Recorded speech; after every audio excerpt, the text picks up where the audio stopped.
नमस्कार, FM news देख रहे हैं आप। मैं हूं आपके साथ प्रतीक्षा चहल। उत्तराखंड में जोशीमठ में लगातार धंस रहे मकानों की वजह से बेघर हुए लोगों को अब जल्दी ही मुआवजे की राशि मिल जाएगी। कैबिनेट की बैठक में मुआवजे की राशि तय कर दी गई है। ये मुआवजा 3 किश्तों में दिया जाएगा। इसके अलावा पुनर्वास का कार्य देखने के लिए 3 अधिकारियों की नियुक्ति भी जल्द ही की जाएगी। जोशीमठ में वैध अवैध दोनों तरह से भवन स्वामियों को तय फार्मूले के हिसाब से मुआवजा मिलेगा। यदि किसी प्रभावित के पास भवन की भूमि के अभिलेख नहीं है, उन्हें मुआवजे के लिए बिजली, पानी और सीवर बिल दिखाना होगा। इसके लिए कट ऑफ डेट 2 जनवरी 2023 तय की गई थी। बिल 2 जनवरी 2023 से पहले का होना चाहिए। मुआवजे के लिए नो ड्यूज भी जमा करना होगा।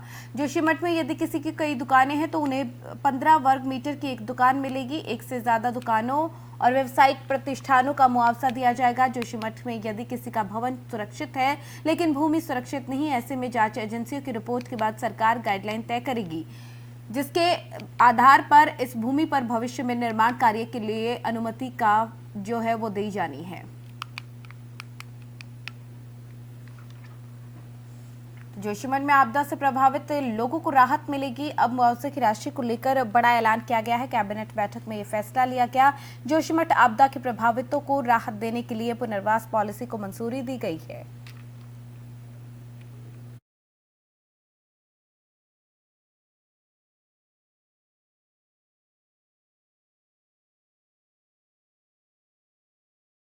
बता दें कि जोशीमठ आपदा के प्रभावितों को राहत देने के लिए काम किया जा रहा है। इसी बीच में कैबिनेट की अहम बैठक हुई। धामी कैबिनेट की इस बैठक में ये बड़ा फैसला लिया गया और पुनर्वास जो आपदा से प्रभावित लोग हैं उनको राहत देने के लिए पुनर्वास योजना को मंजूरी मिली है। पुनर्वास पॉलिसी को मंजूरी इस बैठक के दौरान दी गई। आपको बता दें धामी कैबिनेट की अहम बैठक हुई थी जिसमें इसको मंजूरी दी गई है।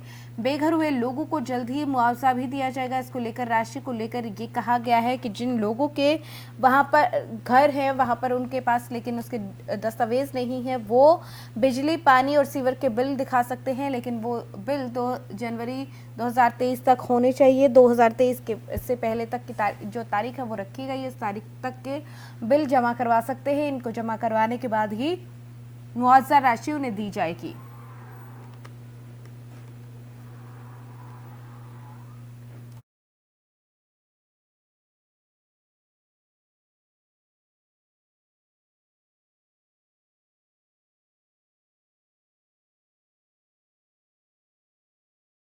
आपदा वहां के लोगों के लिए एक बड़ी मुसीबत बनकर आई और इस आपदा से प्रभावित लोगों को काफी परेशानी का सामना करना पड़ा। कई को अपने घर छोड़ने पड़े और ऐसे में इन प्रभावितों को राहत देने के लिए काम किया जा रहा है और इसी के लिए फैसला कैबिनेट की बैठक में हुआ। कैबिनेट की अहम बैठक हुई। बैठक में फैसला लिया गया और पुनर्वास पॉलिसी को मंजूरी दी गई है। जो लोग इस आपदा से प्रभावित हैं, जिनको अपना घर छोड़ना पड़ा, उनको लेकर ये बड़ा फैसला लिया गया। मुआवजा राशि को लेकर भी यहाँ पर अहम फैसला इस बैठक के दौरान लिया गया है। आपको बता दें पुनर्वास पॉलिसी को मंजूरी मिली है। जो लोग यहाँ पर बेघर हो गए हैं उनको पुनर्वास के लिए, उनके विस्थापन के लिए जिस तरीके की व्यवस्था करनी चाहिए उसको लेकर मंजूरी इस बैठक में हुई। बेघर हुए लोगों को जल्द ही मुआवजा भी दिया जाएगा। इसको लेकर भी चर्चा बैठक के दौरान हुई है। तमाम बड़े फैसले इस बैठक के दौरान लिए गए हैं। जोशीमठ आपदा की वजह से काफी परिवार वहां पर प्रभावित रहे हैं और इन जो प्रभावित परिवार हैं उनको राहत देने के लिए लगातार सरकार की तरफ से कदम उठाए जा रहे हैं। इस बीच में कैबिनेट की बैठक में अहम फैसला लिया गया। पुनर्वास पॉलिसी को मंजूरी दी गई है। आपको बता दें मुआवजा राशि को लेकर भी मंजूरी इस बैठक में दी गई है। बेघर लोगों को जल्द ही मुआवजा दिया जाएगा, ये ऐलान भी किया गया है।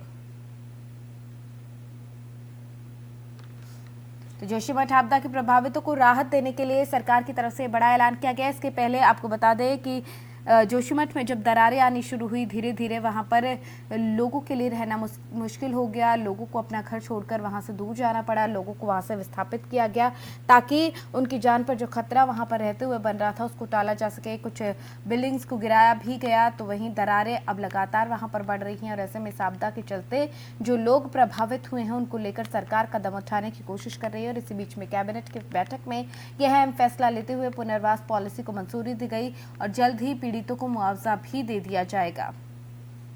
इसके लिए आपको अपने डॉक्यूमेंट्स जो है सबमिट कराने होंगे। जो प्रभावित वहाँ के हैं, जिनका विस्थापन वहाँ से हो रहा है, उनको डॉक्यूमेंट्स जमा करवाने होंगे। लेकिन अगर आपके पास घर के डॉक्यूमेंट्स नहीं हैं तो आप बिजली का बिल, पानी का बिल, सीवर का बिल, ये सब जमा करवा सकते हैं और मुआवजा ले सकते हैं। उसके अलावा अगर आप किसी की दुकान वहाँ पर थी तो उन्हें 15 वर्ग मीटर की दुकान दी जाएगी।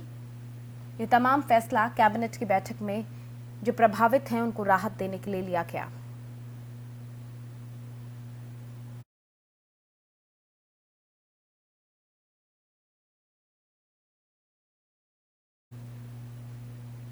वहीं आगामी 13 मार्च से गैरसैंण में शुरू होने जा रहे विधानसभा के बजट सत्र पर कांग्रेस ने हमला बोला। कांग्रेस प्रदेश अध्यक्ष करण माहरा ने कहा कि प्रदेश सरकार ने विधानसभा सत्र की अवधि को इतना कम रखा है कि इसमें सारे मुद्दों को समाहित नहीं किया जा सकता। कांग्रेस प्रदेश अध्यक्ष करण माहरा ने कहा कि सरकार गैरसैंण के मुद्दे को लेकर गंभीर नजर नहीं आ रही, क्योंकि जब से बीजेपी की प्रदेश में सरकार बनी है, गैरसैंण को ग्रीष्मकालीन राजधानी घोषित किया गया, तब से लेकर अब तक सरकार का कोई भी सरकारी कार्य गैरसैंण में से नहीं हो रहा है, जो कि बेहद दुखद है। करण माहरा ने कहा कि ना तो मुख्यमंत्री, ना मुख्य सचिव और ना ही विधानसभा अध्यक्ष ने अब तक कोई सरकारी क्रियाकलाप गैरसैंण में किए, जिससे साबित होता है कि गैरसैंण के मुद्दे को लेकर सरकार गंभीर नहीं है।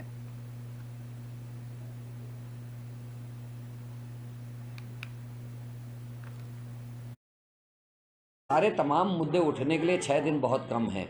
हमारा ये मानना है कि सत्र अगर लंबा चलेगा तो विधायिकी मजबूत होगी और विधायिका जब मजबूत होती है तो लाल फीताशाही कमज़ोर होती है। इस समय मुख्यमंत्री का बयान कि तेरी फाइल मेरी फाइल के झगड़े खत्म करो, इस बात का संकेत है कि प्रदेश में लाल फीताशाही हावी हो गई है और इस लाल फीताशाही को कम करने का एक ही तरीका है लंबा सत्र जिसमें अकाउंटेबिलिटी फिक्स हो अधिकारी और कर्मचारियों की और सरकार की।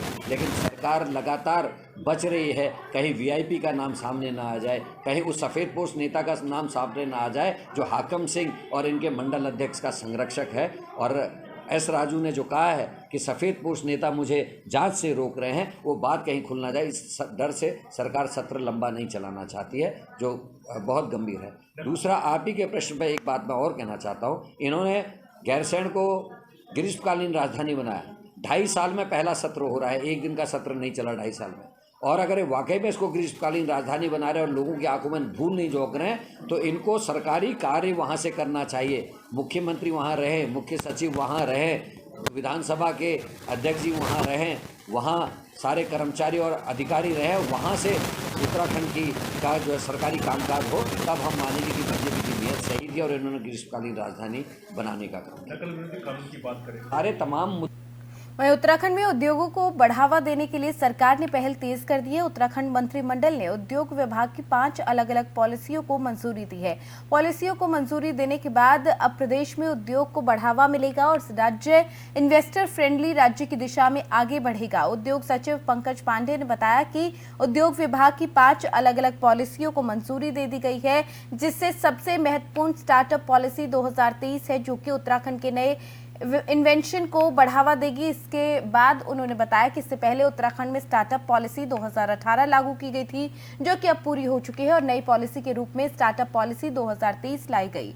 इसके साथ ही कस्टमाइज पैकेज पॉलिसी के बारे में जानकारी देते हुए उद्योग सचिव पंकज कुमार पांडे ने बताया कि उत्तराखंड में आने वाले बड़े इन्वेस्टर के लिए बेहतर प्लेटफॉर्म डेवलप करना और उनकी सुलभता के अनुसार प्रदेश में इन्वेस्टमेंट को बढ़ावा देने के लिए पॉलिसी के इधर यदि कुछ बदलाव करना पड़े तो उसके लिए भी प्रावधान किया गया है। कस्टमाइज पैकेज पॉलिसी के तहत जो आएंगे और पॉलिसी और मानकों के से इतर प्रदेश हित में बड़े प्रोजेक्ट्स को लाने के लिए मुख्यमंत्री स्तर पर स्वीकृति की जा सकती है, जिसको कि आज पॉलिसी के रूप में लाया गया। उत्तराखंड में अब निजी भूमि धारक भी अपनी भूमि को इंडस्ट्रियल भूमि में परिवर्तित कर सकते हैं, जिसके लिए कैबिनेट में उद्योग विभाग द्वारा बनाई गई पॉलिसी को मंजूरी मिल गई। उद्योग सचिव पंकज पांडे ने बताया कि उत्तराखंड में कई निजी भूमि धारकों के पास उद्योग धंधे लगाने के लिए भूमि है, लेकिन उनको इंडस्ट्रियल भूमि में परिवर्तित करने के लिए अब तक नियम नहीं थे, जिसे कि अब आसान कर दिया गया है।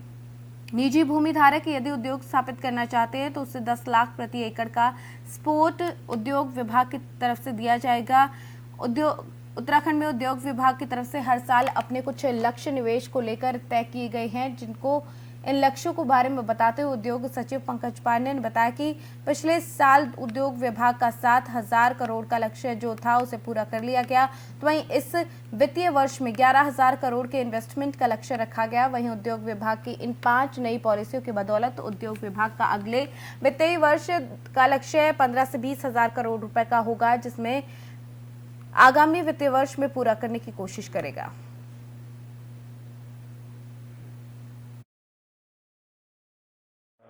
उत्तराखंड राज्य में समय समय पे इन्वेस्टमेंट को अट्रैक्ट करने के लिए हम लोग पॉलिसीज बनाते रहते हैं और उसमें स्टेक होल्डर कंसल्टेशन करके जो डिमांड है, जो रिक्वायरमेंट है, उसके हिसाब से मॉडिफाई करते रहते हैं। उसी के क्रम में आज हम लोगों ने टोटल 5 नई पॉलिसीज हमने माननीय कैबिनेट के समक्ष रखी थी, वो उन्होंने अप्रूव किया उसको।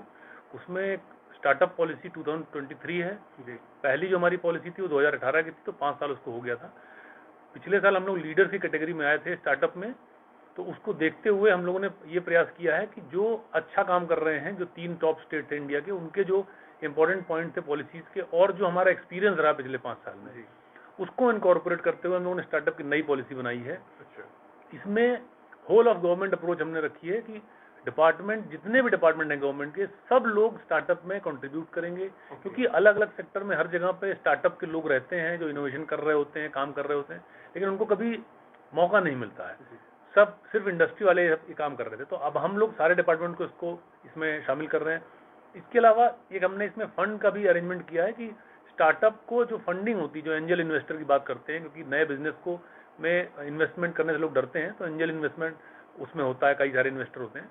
तो गवर्नमेंट भी ऐसा ही एक फंड क्रिएट कर रही है जो कि इनको सपोर्ट करेगा आगे चल के। इनका इक्विटी गवर्नमेंट खरीदेगी और बाद में उसको रिकवर करेगी आगे चल के। सीड मनी जो कहते हैं, सीड मनी नहीं, मतलब बिजनेस में तो जो उनकी कंपनी होगी उसका एक पोर्शन एक तरह से स्टेट गवर्नमेंट लेगी, और जिससे कि आगे जहां पे पोटेंशियल दिखाई पड़ेगा। इसके अलावा हम लोग इंक्यूबेटर्स भी बढ़ा रहे हैं। इंक्यूबेटर्स के लिए जो सपोर्ट है उसकी मॉनिटरी अमाउंट भी हमने बढ़ा दिया है। स्टार्टअप को सपोर्ट करने के लिए 1 साल तक लगातार हम लोग 15,000 रुपये मिनिमम जो नए स्टार्टअप है उनको देंगे, जो रजिस्टर्ड है हमारे साथ। इसके अलावा इंक्यूबेशन सपोर्ट हम लोगों ने कंपलसरी करा है कि जो लोग भी उस कैटेगरी में आते हैं, जो ये लोग मेहनत कर रहे हैं, वो लोग सब किसी न किसी बड़े सेंटर के साथ अटैच रहें, और वो सेंटर स्टैब्लिश करने के लिए भी हम लोग फंड कर रहे हैं। तो हर बड़े कॉलेज में, यूनिवर्सिटी में, बड़े डिपार्टमेंट्स में, सब में हम लोग प्रयास कर रहे हैं कि इंक्यूबेटर्स बने जो कि इनोवेशन को और जो नए बिजनेस आइडियाज हैं उनको प्रमोट करें। तो एक ये इसका मेजर बात है। इसके अलावा हम लोगों ने आज एक कस्टमाइज्ड पैकेज पॉलिसी भी अप्रूव की गई है, जो कि जिसका उद्देश्य जो बड़े इन्वेस्टमेंट हैं उनको जो अगर आते हैं वो, तो उनके साथ कई बार उनको चाहिए होता है कि जो हमारी पॉलिसीज हैं उनके इतर कुछ उनकी डिमांड रहती है कि साहब मुझे इस वाले में नहीं, मुझे इस वाले में आप सब्सिडी दे दीजिए, या ये चीज़ मुझे आसान कर दीजिए। तो ये पॉलिसी उन लोगों के लिए जो कि स्पेसिफिक कोई डिमांड करते हैं गवर्नमेंट से आके, तो उसमें माननीय मुख्यमंत्री जी को अधिकृत। चलिए, खबरों में फिलहाल मेरे साथ इतना ही। आप देखते रहिए FM न्यूज़। नमस्कार।